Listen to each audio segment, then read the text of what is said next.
Thank you for watching. Subscribe on Deceived Husbands for more stories. 11 days ago, I discovered that my wife of 7 years, Sarah, was caught on camera at a bachelorette party with 2 male dancers. A woman at the party secretly filmed it on her phone and later told her boyfriend, Jake, who happened to know me. Although Jake and I weren't friends, we had some mutual high school acquaintances. Jake's girlfriend insisted that he keep the video private, and they managed to keep it hidden for years.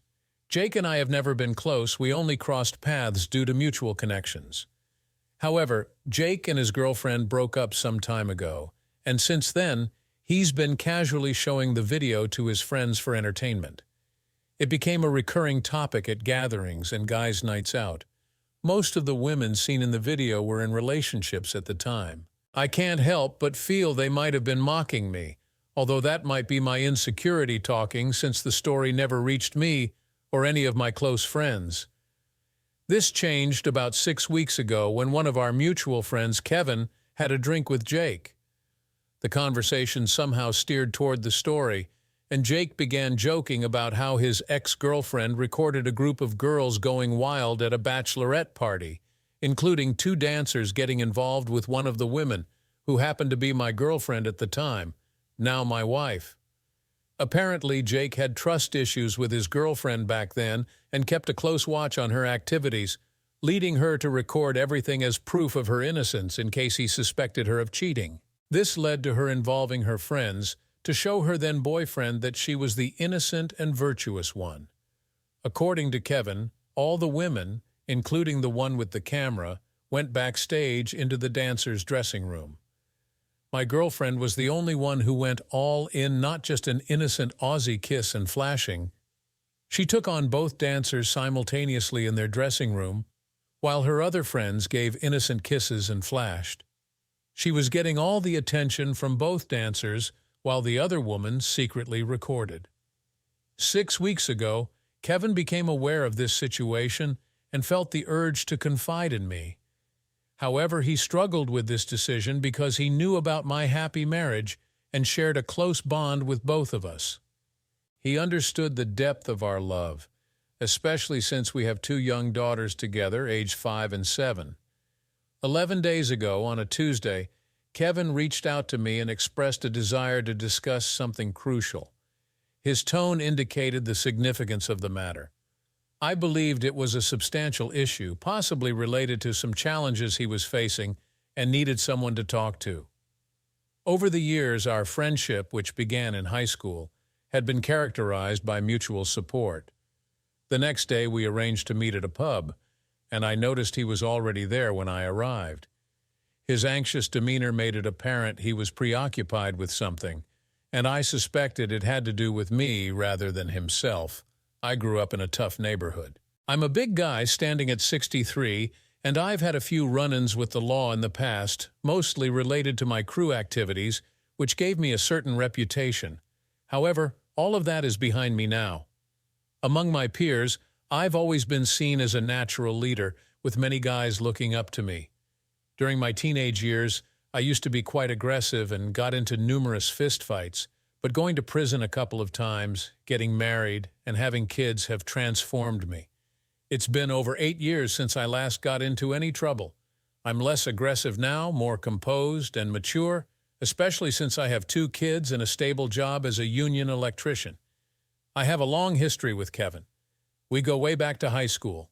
I used to protect him from bullies, since he's a year younger than me. Now at 31 years old and working a decent corporate job. Our social circles didn't overlap much. Anyway, when I took a seat at the pub, I could sense that whatever he had to say was about me, judging from his body language. It made me quite anxious. So I turned to him, asked how he was doing, and inquired about what was bothering him. He replied that what he was about to tell me might seriously affect my relationship with my wife, but he felt I needed to know. He didn't want me to find out years down the line that he knew something but didn't tell me. He felt it would be dishonest to keep this from me. At this point, I thought he should just go ahead and spill the beans. Then he dropped the bombshell. A few weeks ago, while hanging out with some friends, one of them showed him a video from about 6 years ago. The video depicted my wife involved with two dancers in a dressing room. When I heard this, I couldn't believe it. I was flooded with emotions like anger, confusion, and shame all at once. I had the urge to confront him, thinking it might be some kind of prank, but deep down, I knew it was true. I distinctly remembered the day my wife mentioned attending a bachelorette party for one of her friends 6 years ago. Back then, we had been exclusively dating for about 8 months, but hadn't moved in together yet. My girlfriend came from a traditional Irish Catholic family, and she was exceptionally beautiful. I truly love my wife, so my initial reaction was to protect her honor and reputation. In the past, the old me might have even confronted Kevin aggressively for bringing this up. Maybe that's why Jake didn't inform me earlier, knowing I had a history of rage. I inquired if Kevin had the video, and he claimed it was on Jake's phone. He said he only saw part of it, but I suspected he was lying because usually people don't watch just part of something like that. However, that detail doesn't matter at this point. I realized Kevin wouldn't bring me here just to play a cruel joke about my wife's affair that would be extremely risky with someone like me. So I asked him how I could contact Jake, and Kevin said he could arrange something. I inquired if I could have Jake's phone number, and Kevin stepped outside to make a call. We went outside together, and upon returning, he told me Jake wasn't answering but had sent a text. Kevin assured me he'd keep me updated once he heard back. I initially wanted to leave the pub and immediately call my wife, but Kevin advised me to take some time to think things through before doing anything rash. So I decided to stay at the pub and talk to Kevin about my relationship with my wife, which had been great up to that point. I never expected her to be involved in something like this. During the first year of our dating, she did show a bit of a wild streak, but I didn't realize how wild it was until now. After that first year, it seemed like she had turned her life around, leaving that party phase behind. However, she does change when she drinks. When we started dating, she was still in that party phase, but that's no excuse because we were in a committed relationship when she attended that bachelorette party. Our relationship, like any other, has had its ups and downs. Her issues with alcohol were a problem at one point, but she got it under control, mainly because of our first daughter. While I was talking to Kevin, he received a text from Jake and said he could share his number with me. I immediately called Jake and asked if we could meet so he could give me the video on a flash drive. He told me he was out of town and would return next week. I expressed my interest in obtaining a copy of the video and inquired about how much he wanted in exchange for deleting it from his phone or any other storage. I hoped he'd agree to delete it willingly, but he asked for $1,000. This was one of the reasons I never liked Jake. I managed to negotiate it down to $9,500.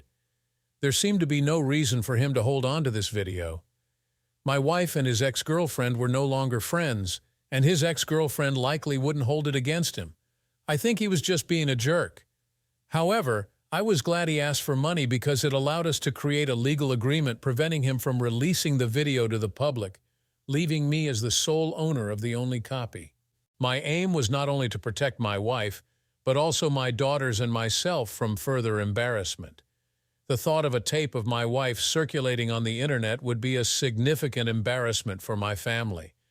I wanted to control the situation as much as possible before dealing with my wife later. From what I've heard, the video is too explicit to even contemplate. That night, I was too intoxicated to drive, so I had to take a cab home and leave my car in the pub's parking lot. When I got home, I could barely walk through the door. All I remember is calling my wife a cheater and passing out. I wanted to confront her that night, but I was too intoxicated to handle it. The next morning, I woke up with a hangover on my couch, wrapped in a blanket. My wife was supposed to go to work that day, but she called in because she was concerned about my unusual behavior and wanted to figure out what was going on. She handed me a glass of water as I sat there, and after taking a sip, she asked me what was bothering me. I glanced at her, and all the memories from the previous night came rushing back. I hadn't been this angry with my wife in a long time, and I needed answers. The images of her with those two dancers were all I could think about when I looked at her. I couldn't even find words to speak. I just started sobbing like a baby. I couldn't remember the last time I cried, and that was one of the lowest moments in my life. My wife seemed bewildered, and she started crying too. She wanted to comfort me with a hug, but I pushed her away. At this point, she was getting frustrated and kept asking me what was happening. I finally told her that there was a video out there showing her involved with two dancers at a bachelorette party 6 years ago. The look on her face was one of confusion, and then she began denying it, claiming it was fake. She insisted that it couldn't be true, but I reminded her of which bachelorette party it was and asked if she was there. She admitted being there, but vehemently denied cheating on me. She said it was all lies, but I suggested that perhaps she was intoxicated and couldn't recall what happened. She fired back that she would remember if she had been with two guys. She asked me to show her the video, and I replied that the guy with the video was out of town. At this point, I really wanted to believe her. She seemed genuinely convinced that it wasn't her. I thought maybe it was a scam to extort $9,500 from me, but that amount didn't seem worth a stunt like this. I really wanted to see the video to make sure my wife was telling the truth. The guy messaged me that he'd be back in town on Monday and today was Friday, so I've been quite anxious. I can't stop thinking about that video. My wife has been acting strangely around the house, doing extra things as if she feels guilty. She keeps asking if I'm okay all the time, making it seem like I'm the crazy one or that I just made up this whole story. Who would invent something like this? By Saturday, I couldn't wait any longer. I told the guy that we didn't need to meet right away. I could send him the $9,500 through Cash App, and he could download the video using Dropbox. He told me he didn't have enough space on his Dropbox and couldn't delete anything to free up room for the video. So I suggested he create another Dropbox account, which he did. By Saturday evening, I had sent him $9,500 on Cash App, and he sent me a link to the video. I opened the video and saw a group of women, including my wife's friends from back then, cheering with excitement as the dancers performed. Then I witnessed my wife touching the dancers and their private areas through their clothes. The footage switched to the dressing room, where my wife and two other women were on their knees preparing the dancers. I counted about 4 guys, if you catch my drift. Then there's another part of the video where my wife was engaging in acts while still clothed. 2 dancers were taking turns. The video was just as explicit as I had feared. It looked homemade and poorly done, but it was undoubtedly her. There was no mistaking it. Her voice was unmistakable. This private moment that I thought was just between us was actually shared with total strangers. It seems like the dancers knew they were being recorded but didn't care. I'm not sure if my girlfriend and her friends were aware because they never acknowledged it. She wasn't forced into anything in some cases. She was actively seeking attention and even taking the initiative. She gave it up to a bunch of guys she met that night, but the very first time I met her, she acted like she wasn't so easy. While I didn't get the sense that she was some sort of pure Mary when we started dating, she didn't pretend to be that way because she was a party girl at the time. She made me wait for about 2 months before our first intimate encounter. Now everything I thought I knew about my wife is being called into question. In our current relationship, her being close with me is a big deal, especially after our second daughter was born.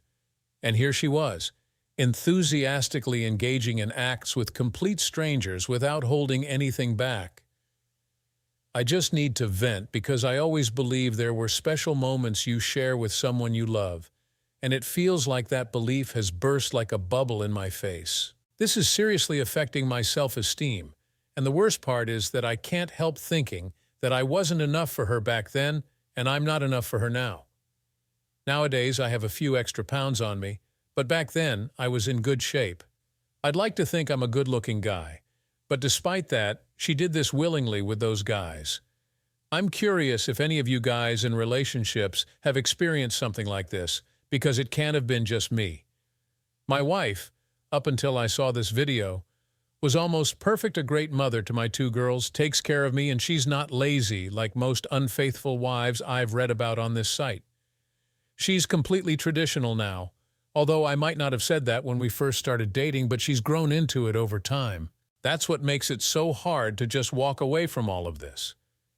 Regarding your question about protection, they did use it. Not that it really matters, but they were using protection. And she was so into it that she probably wouldn't have noticed if they didn't. I remember how adamant she was about using protection the first time we were close, and it actually scored her some points in my book back then. This whole situation makes me wonder if our relationship all this time has just been a big lie. Maybe I don't really know who she is. Perhaps she had other partners I didn't even know about because she could have sworn on her life that the person in the video wasn't her before I saw it.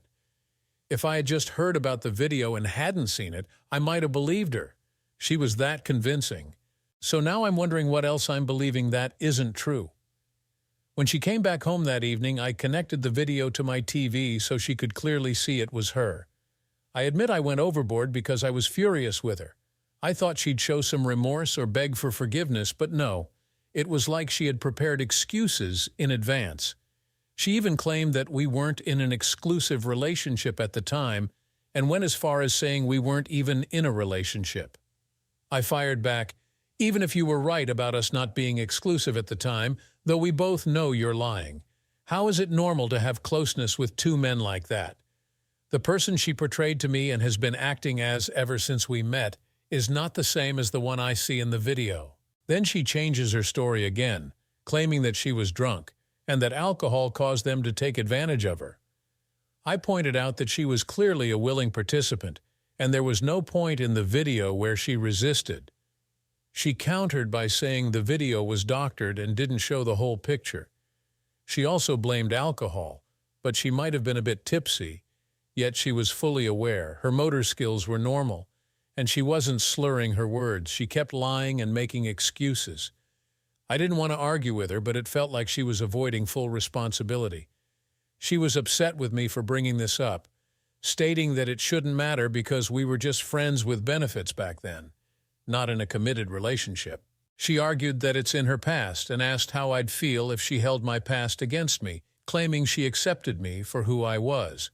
She questioned why I couldn't do the same for her. We've never had a violent relationship, and I had never considered it, but the way she was dodging responsibility made me come close. I didn't want to wake up my kids, and I couldn't stand being around her that night, so I decided to leave the house with a few clothes and went to my coworker's house to cool off because I didn't want to do something I'd regret, especially since I was already on probation. Update, I packed some of my regular and work clothes and went to stay with a single friend who's also a coworker. My wife kept calling me to come back home, but I ignored her calls. I knew I'd have to face the situation eventually, but I was too angry to be around her. She sent me texts about how I wasn't willing to forgive her for her past, comparing it to how she had forgiven me for spending almost a year in prison for aggravated assault and being on probation for 10 years, which has held me back in life. I didn't go to college, but my wife did, and she works as a physical therapist. Still, I earn more because I'm a union electrician during the day and take on additional projects, usually in the evenings and after work, which are quite profitable. I felt like our marriage had become a joke, and I wasn't sure who she truly was. I'm not saying I thought I was marrying a perfect angel when I proposed to her. I knew almost everyone has some secrets, but this one felt like too much. I was aware she had a history when we got together, but I thought she was just like any other regular party girl. I remembered asking her how many guys she had been with, and she said 5, which was obviously a lie because that was after the bachelorette party. I knew about 3 of her previous boyfriends and 2 short flings she had, so who knows how many more I wasn't aware of. Still, a part of me believed that despite all this, we still had a great relationship. But another part of me wondered what other lies she had told me. At this point, I was deeply confused, and my life felt like it was falling apart. I couldn't stay with my friend for too long because I had electrical projects to work on and deadlines to meet. My house also served as storage and an office for all my equipment, so I couldn't hide out at my friend's place indefinitely. 2 days later, I had to return home because I still had shared responsibilities as a dad and a contract deadline to meet. The thought of divorce or legal separation hadn't even crossed my mind yet. I was still trying to process all the information. I felt deeply depressed, lost my appetite, and had a strong need to talk to someone.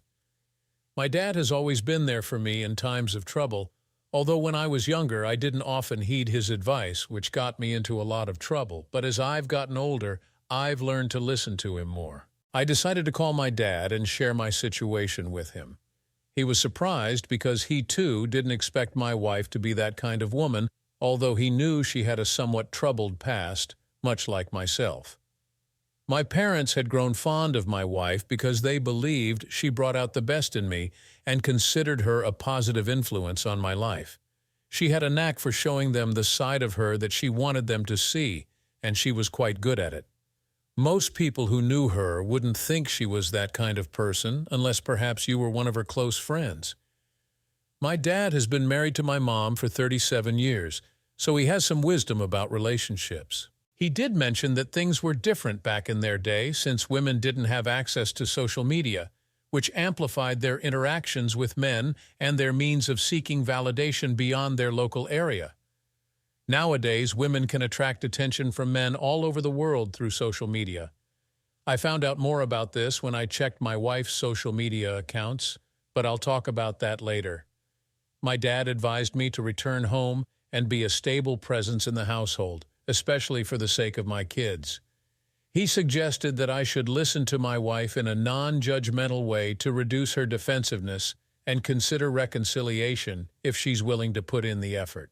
He emphasized that the grass isn't always greener on the other side, and if my wife was able to deceive me, who's to say the next woman wouldn't do the same? He acknowledged that it would be difficult to forget what had happened, and if forgiving her became too challenging, I should start considering alternative plans.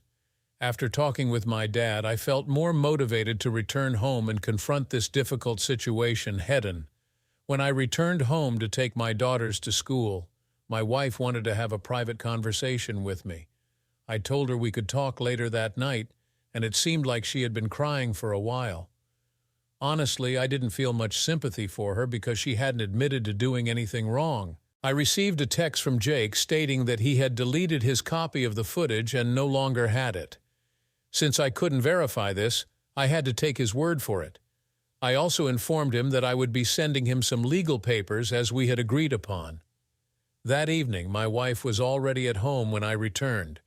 I was prepared for her to come clean and confess that she had cheated on me, essentially admitting that she had lied and presented herself differently at the beginning of our relationship. She was sitting on the balcony when I arrived, but even looking at her, I felt like I was staring at a stranger. The image I had of her before seemed to have shattered. I used to think that I was the only one with a troubled past, but at least everyone knows about mine, and I'm willing to take responsibility for it. When I got home, she was on the balcony. We usually spent time there, especially in the summer when the weather in Maine is usually pleasant during that time. She greeted me when she saw me, but I didn't respond. I went inside, took a shower, and changed out of my work clothes. A few minutes later, I joined her on the balcony with a beer in my hand. We sat there in silence for a few minutes. My plan was to let her speak and see what other lies she might come up with. I could tell she was expecting me to start interrogating her, but instead, I let the awkwardness linger between us. She began by apologizing for her infidelity, explaining that it happened during a different phase of her life. She mentioned that when our relationship had just started, she wasn't sure it would last, and she was still in a partying stage where she did things she now regrets. She expressed remorse for her actions and claimed that she had been faithful to me since then. I interrupted and asked her why she had been intimate with those men on the same night she met them, yet I had waited for months for her to be close with me, even though she kept saying she wasn't ready. Her response was that she wanted our first time together to be special and meaningful, unlike her encounter with the dancers, which she said didn't mean anything to her. This explanation made no sense to me. I pointed out that she had been on her knees with them on the first day, so why did I have to wait for a special occasion? It felt like she was using closeness as a reward for me, while she freely engaged with strangers in an explicit manner in front of her friends. I also asked her if there were any other affairs she had that weren't recorded on tape. She insisted there were none, but I expressed my disbelief. She suggested that I check her phone and social media, stating that she was telling the truth. I mentioned that if she had enough time to edit her story, she had enough time to delete any incriminating evidence from her phone. Although I didn't really expect to find anything on her phone, I decided to take her up on the offer. She gave me access to her passwords for everything. After our conversation, while I felt she had admitted to her wrongdoing to some extent, I still believed she wasn't revealing everything. The seed of doubt had been planted, and I couldn't trust her fully anymore. Nevertheless, I decided to follow my dad's advice and give our relationship another chance. That night, I couldn't bring myself to sleep in the same bedroom with her, so I asked her to sleep in the guest room. The next day, I initially resisted the urge to check my wife's social media because I didn't expect to find anything. I figured she must have cleaned everything up if she had something to hide. However, I couldn't stop thinking about it, and I found it difficult to concentrate at work. Eventually, I gave in and logged into her social media accounts, reading all her messages. I started constantly monitoring her social media, and I soon realized how unhealthy this behavior was. While she wasn't posting explicit content, it surprised me how many guys were messaging her. I noticed that she was deleting these messages to hide them from me because I had notifications set up, and when I tried to check a message, it would be gone by the time I got to it. I thought maybe attractive women typically receive this kind of attention, even those who aren't posting anything suggestive. Most of the men messaging her were from the Middle East and South Asian countries, so there wasn't much to worry about in that regard. A week later, our relationship was still strained, although we were at least talking. We hadn't been close since I discovered the affair, but my wife was making efforts to reconnect, and she was growing tired of my constant reluctance to move past this. We had a conversation where she suggested we see a marriage counselor because she couldn't bear my behavior any longer. I explained to her that this was not something I could easily let go of just by talking to someone. I wasn't sure if our marriage could survive this affair, and my obsessive monitoring of her social media and text messages was taking a toll on me. So I decided to stop, even though it made me feel worse because it seemed like I couldn't trust her. I even began to feel like people were talking behind my back. Once I was at a local bar with some friends and saw some acquaintances hanging out with Jake. I felt like they were looking at me and then turning away when I noticed them. It felt like they were mocking me. I thought I might be paranoid, but because of the video, I couldn't help but feel like everyone was laughing at me behind my back. It was a really disheartening feeling, and it left me feeling depressed, ashamed, and sometimes even angry. I felt disrespected, and the old me would have confronted them and given them a piece of my mind. These were grown men acting like little kids, but I guess some people never really grow up. Instead of confronting them, I decided to leave the bar and head home early. It had been 2 weeks since D-Day, and during that time, I hadn't been intimate with my wife. I was trying to give marriage counseling a shot because I was having a hard time moving on and getting close to my wife. The affair was constantly on my mind. My wife scheduled some counseling sessions, and we arranged for a babysitter to watch the kids while we attended. Before our first session, I was concerned that the therapist might blame me for everything, as I had seen mentioned on this site. However, that wasn't the case. The therapist addressed my wife in a polite but direct manner. I won't go into all the details, but it felt like a thorough examination to get my wife to be completely honest and rebuild my trust. More truths came out, and my wife's reactions made me think there might be more incidents like that, although we might never know the full extent. I didn't feel like my wife was telling the whole truth, and the therapist seemed to share my doubts. The therapist encouraged us to work on reconciliation and provided us with techniques to rebuild trust. However, I wasn't convinced that reconciliation would work because my wife seemed to want to control what I knew. After our third counseling session, it seemed like my wife was losing interest because she felt like she was constantly under attack. I was learning things about her that I had no idea about, and a side of her personality emerged during the sessions that she wasn't comfortable with. She even tried to persuade me to switch to another therapist, but I declined. She started making excuses like showing up late and claiming she was too busy with work to prevent us from attending. Sometimes she would call ahead of time to cancel without letting me know. All of this led me to believe that she wasn't making a genuine effort to take responsibility for her actions. This was about 6 weeks after I found out about the affair. Update: I finally talked to that friend who told me about the video involving my wife. I asked if he knew how many people were aware of it. He said he was actually one of the last to find out among his friends. Many people we went to high school with, and most of his friends already knew about it. He mentioned that he stumbled upon it by accident. I also asked him about the guys who were making fun of me the other day, and it turns out they knew about it too, so I wasn't imagining things. It felt like most of the guys I encountered in our town knew about the video, and I was the last to find out. That was really embarrassing for me. When I got home, I shared with my wife how much it bothered me that so many people had seen the video, and there was a chance it might still be out there. She suggested that we should move away from the area, and she was willing to change her job. It seemed like she had been thinking about moving even before I found out about the video. I just had a hunch.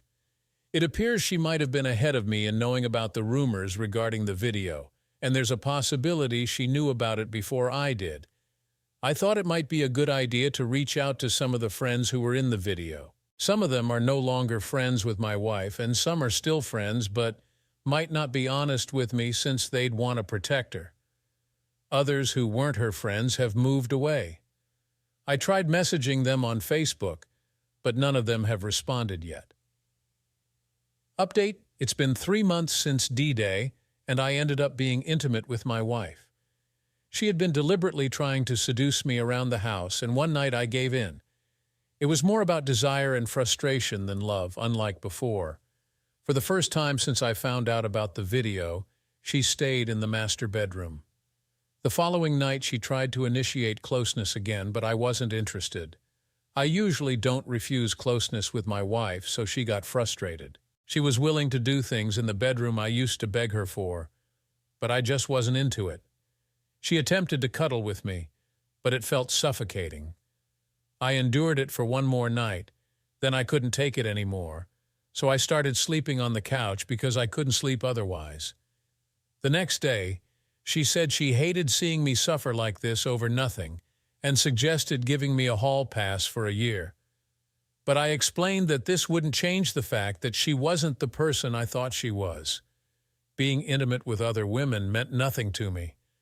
I wanted something more meaningful with someone I loved, but I didn't feel like I could get that from her anymore. About 4 months in, I called my dad and told him I didn't think I could forgive my wife and that I was considering legally separating from her. My dad suggested I move to another place for a couple of months, thinking that some time apart might help.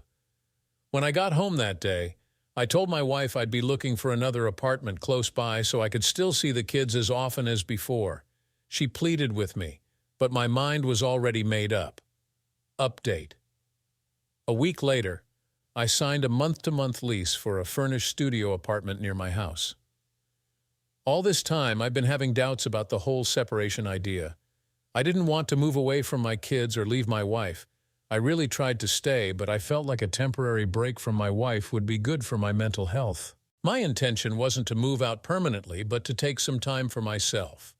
Plus, I still have keys to my house where I keep my work tools and equipment. The night before I moved to my apartment, I had a serious argument with my wife. She got really upset with me, claiming she's given me space throughout this whole process. She thought I was acting completely irrational. She said I've gone mad for leaving them over something that happened when she wasn't even sure we were in a relationship. I told her we've discussed this before, and I believe there are still things she's not telling me. I need some time to collect myself. She asked how long we'd be separated, and I said I'd give it 2 months. Since most of my things are still at the house, we agreed to work toward reconciliation. After moving into my studio apartment, I felt more at ease.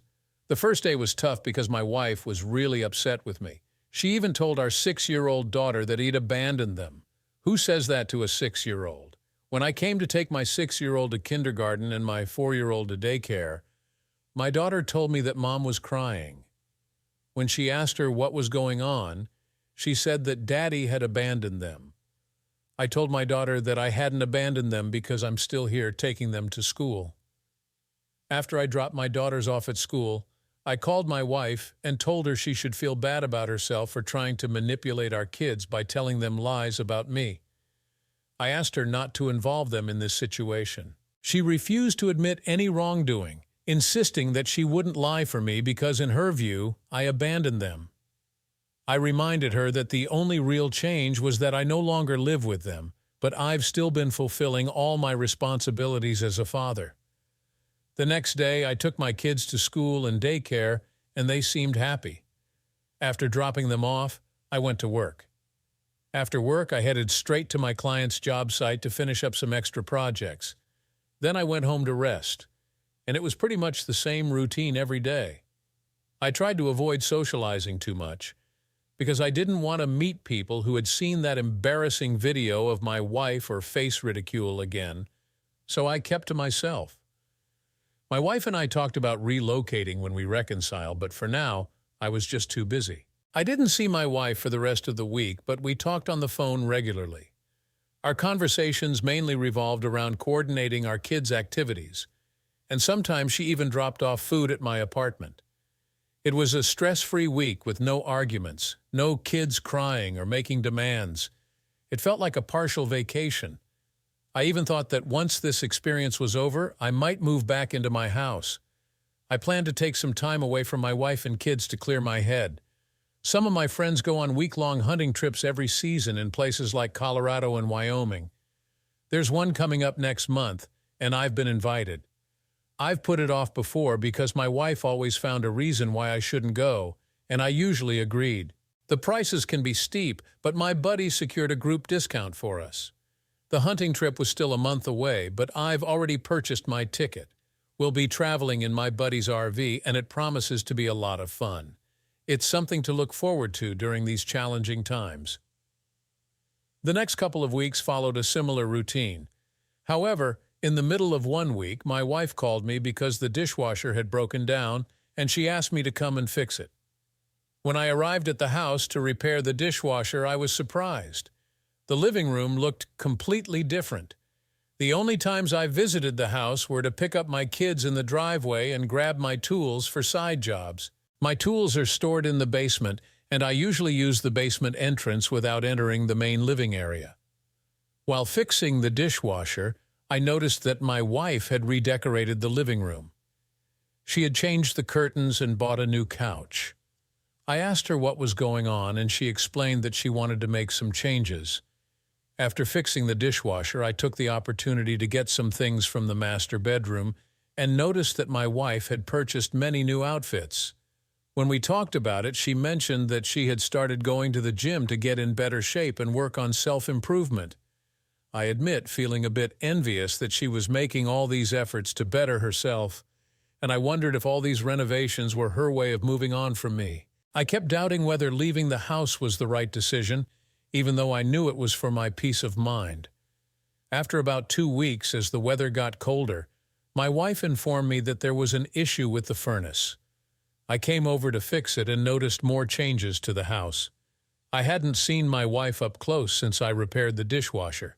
When I saw her waiting in the driveway with my daughters, she was always in baggy pajamas, so I couldn't tell she had lost some weight. I mentioned it, and she explained it was her self-improvement month. We talked, and I got the feeling she wasn't as interested in me moving back. Why would she be? She still sees me as the handyman. I'm taking care of the kids and contributing financially. I'm still paying my share of the mortgage, and she gets the benefits of having a man around without having to cook or be intimate with me. It's like she's enjoying the best of both worlds. I informed my wife about the upcoming hunting trip to Wyoming, expecting her to object or raise concerns like it's dangerous or expensive. But she didn't object, ask questions, or show any resistance. She was surprisingly easy to talk to, and that made me uneasy. I thought maybe she had moved on and didn't care if I returned or not. That's the vibe I got from her. 2 weeks later, I went on the hunting trip with my friends, returned a week later, and picked up my daughters for school that Monday. As I pulled into the driveway and opened the car door for my daughters, they seemed thrilled to see me. However, my 7-year-old asked if they were getting a new daddy, which struck me as a strange question. I reassured her that I wasn't going anywhere and asked why she thought they were getting a new daddy. She said there was a guy who stayed at the house while I was away. I initially thought my daughter might have mistaken the man for my brother-in-law, who used to stay with us. However, my daughter knows my brother-in-law well enough not to confuse him with someone else. I even asked her if she meant Uncle Steve, but she insisted that the man's name was Liam, a name I'd never heard before. I couldn't access my wife's social media or texts because she changed her passwords when I moved out. The name Liam consumed my thoughts for the rest of the day as I tried to recall if my wife had ever mentioned him before. Before my hunting trip, I noticed my wife was no longer enthusiastic about reconciling. She just wanted me to be there and fix things. I began to assume the worst-case scenario that what my daughter said was true, and there was a man named Liam involved with my wife romantically. I thought that if I acted unsure about Liam, it would allow my wife to deny any knowledge of him, similar to her denials on the footage where she tried to deny anything was happening and gaslighted me. So I decided to visit her that evening while my kids were asleep. I wanted to surprise her by showing up unannounced, but she didn't seem surprised, perhaps because she expected me due to my recent out-of-town trips. Our relationship remained cordial, although I sensed that the idea of reconciliation was losing momentum. We still operated under the impression that we should reconcile. I had the keys to the house, so I let myself in. When she saw me, she asked if I was hungry, but I declined, expressing my desire to talk.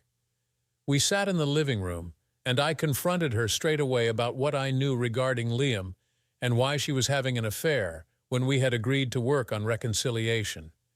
I observed her body language closely to gauge her reaction.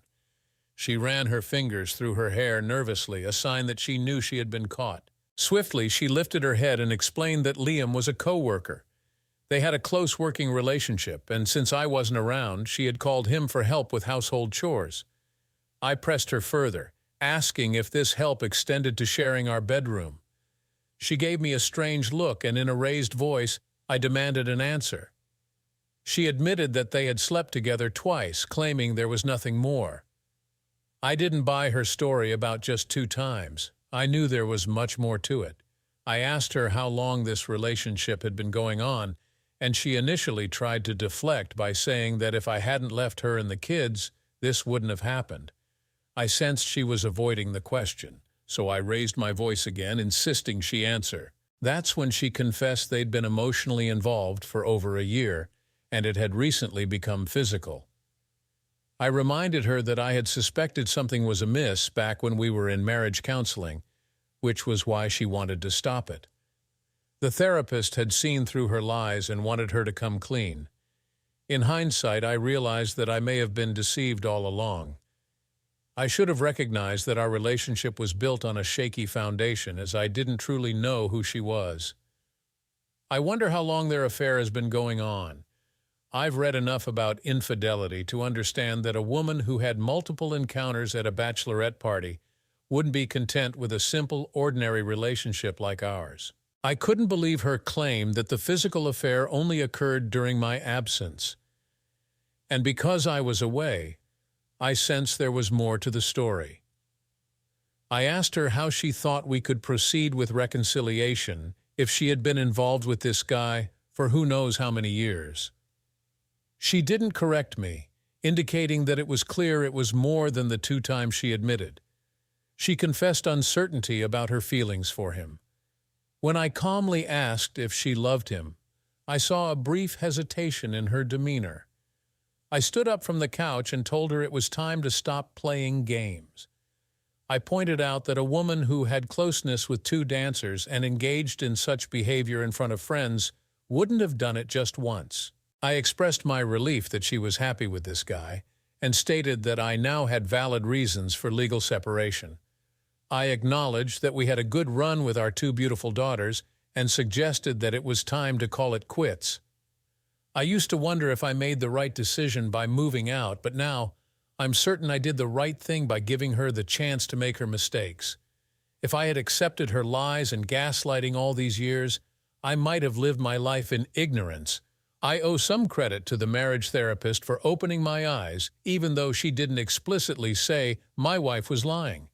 I was sharp enough to read between the lines of her questions and understand her perspective. It was like one dishonest person recognizing another, and I was just a learner in their midst. At that moment, I realized my wife was skilled at covering her tracks.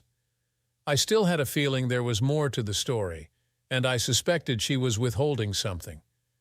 When I got up from the couch to leave, she told me she still loved me, but I ignored her and walked away. I went home that day upset because I knew I wouldn't be able to see my kids as often as I'd like.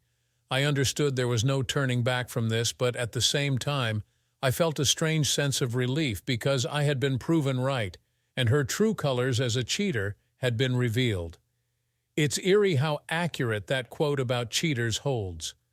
I'm not a religious person, but I slept well that night, feeling like the universe was on my side throughout this experience. It seemed like everything fell into place systematically to unveil the lie I had been living. Just think, if Kevin hadn't told me about the video, all these events over the past few months wouldn't have occurred to open my eyes to the reality of who I've been living with for the past 7 years. I called my dad the next day to share everything I had just discovered, and he reassured me that I handled things well. He told me not to blame myself because it wasn't my fault and that everything happens for a reason, bringing what was hidden into the open. Right now, my primary concern is the safety of my daughters. I need to know who the man my wife has introduced to them is. You've probably heard about individuals who date single moms with daughters for harmful reasons, and I wouldn't forgive myself if something like that happened to my kids. The next day, I picked up my children from school as usual. My wife called me to discuss our situation and mentioned she still wanted to reconcile with me, promising to cut off contact with the other man. I reminded her that she'd been in a relationship with him for years, so that wasn't the main issue anymore. For the first time, she challenged my belief that their relationship had been ongoing for years, claiming it only became physical recently when I abandoned her and the children. I saw this as an obvious attempt to deflect the blame, and I wasn't buying it. I pointed out that while we were supposed to be working on reconciliation, she had engaged in a physical relationship and even invited the man into our marital home. Instead of seeking revenge, I believed the right thing to do now was to get a divorce and focus on our daughters because she had already given up on our relationship a long time ago. She responded by blaming me for giving up when I left home, and I hung up the phone to avoid arguing with her. Despite her beauty, I knew she wouldn't struggle to find another man, possibly even better than me.